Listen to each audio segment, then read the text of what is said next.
আজকের এই মহাসমাবেশের সম্মানিত সভাপতি, উপস্থিত কেন্দ্রীয় স্থানীয় নেতৃবৃন্দ, আমাদের কেন্দ্রীয় নেতৃবৃন্দ বক্তব্য দিয়েছেন, সম্মানিত উলামা ইকরাম বক্তব্য দেবেন। আমরা আজকে এই সমাবেশ থেকে একটি দাবি জানাইতে চাই, সেই দাবি হলো হিজবুত তাওহীদকে নিষিদ্ধ করতে হবে।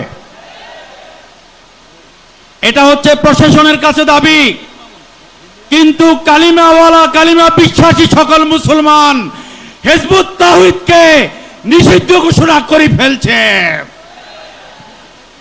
দ্বিতীয়ত, আমাদের পরিষ্কার বক্তব্য, মুসাইলামাতুল কাজ্জাব সংগঠন একে সূত্রে গাথা, ঠিক কিনা?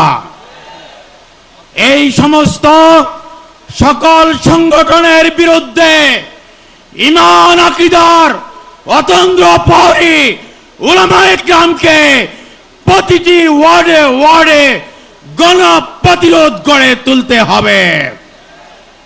আমি খেলাফত মজলিস নোয়াখালী জেলা শাখার পক্ষ থেকে উপস্থিত সকল মেহমানদেরকে আজকে উদাত্ত আহ্বান জানাচ্ছি যে আপনাদেরকে স্বাগত জানিয়ে আমি আমার সংক্ষিপ্ত বক্তব্য শেষ করছি।